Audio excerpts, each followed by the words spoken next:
Silakan Pak Adian. Ya, selamat siang semuanya. Terima kasih pimpinan. Jadi, kalau dulu saya pernah berdiskusi dengan teman-teman Gojek, supir ojeknya, lalu kita petakan kira-kira ada sekitar 12 sampai 14 pasal yang dilanggar dari driver online roda 2 ini.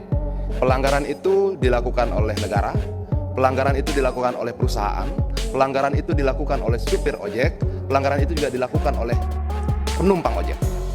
Luar biasa ya. Jadi semua kita paksa untuk melanggar undang-undang hanya karena ini. Tapi dalam konteks kehidupan bernegara memang selalu terjadi seperti ini. Dinamika teknologi jauh lebih cepat dibandingkan kemampuan negara menyesuaikannya dalam peraturan perundang-undangannya. Walaupun sebenarnya peristiwanya sudah sangat lama, 15 tahun. 15 tahun sudah berjalan. Jadi kenapa kemudian merevisi undang-undang ini menjadi penting? Karena kita tidak mau masuk tahun ke-16 mengkhianati undang-undang. Kita tidak mau masuk ke tahun 17 mengkhianati undang-undang. Kira-kira seperti itu. Nah, di sisi yang lain begini. Dulu banyak sekali R4, R2 yang ditangkap di bandara. Ditangkap di Bandara Soekarno-Hatta, di Halim, Adi Sucipto, di Surabaya dan sebagainya. Lalu saya mendatangi mereka. Kalau di Soekarno-Hatta itu lebih keras lagi tuh. Mereka ditangkap, ditahan 6 jam, disuruh push up. Sampai akhirnya saya telepon direktur dirutnya Angkasa Pura II kalau tidak salah, dan saya bacakan pasal sama dia bahwa itu termasuk pasal penyanderaan. Oke. Nah, yang menarik adalah pihak aplikator nggak peduli peristiwa itu terjadi.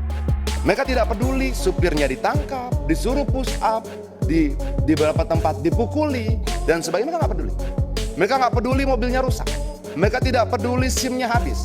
Mereka tidak peduli olinya kurang. Mereka tidak peduli apapun yang terjadi di jalanan. Hal yang tidak terjadi pada perusahaan angkutan yang lain.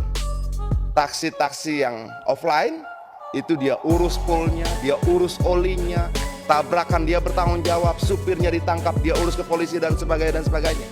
Tapi keuntungannya sepertinya lebih besar yang online ini. Nah, kalau begini pimpinan, kalau kita nggak atur ini dengan baik, kita juga berlaku tidak adil sama rakyat. Dan menurut saya ini harus menjadi bagian penting dalam pasal kita nanti mengatur. Dulu kalau tidak salah pernah sempat 10% ya jatah aplikator itu kan. Dan dia naik terus 10, 15, 20. Dalam prakteknya di atas 20. Nah, menurut saya sambil kita menunggu, jika diizinkan pimpinan, sambil kita menunggu proses revisi undang-undang ini, memungkinkan tidak ini kita jadikan kesimpulan untuk kita sampaikan pada Menteri Perhubungan agar tarifnya turunkan lagi jadi 10%. Kenapa nggak punya tanggung jawab apa-apa? Nggak punya pool, nggak punya montir, nggak ngurus ketangkap, nggak apa-apa segala macam, tiba-tiba dapat 20%. Kalau kita tidak atur ini, percayalah kita baik pada mereka, tapi berlaku tidak adil pada perusahaan angkutan yang lain. Nah, untuk itu menurut saya pimpinan, kalau bisa kesepakatan kita bersama, rekomendasikanlah paling tidak sambil kita menunggu revisi undang-undang ini, jangan kita biarkan penindasan terhadap supir ojek itu semakin lama berlangsung. Rekomendasikan permen yang mengatur 20% itu diturunkan segera. Karena kita tidak bisa menjamin proses revisi ini selesai 2 bulan, 3 bulan, 1 tahun atau 2 tahun.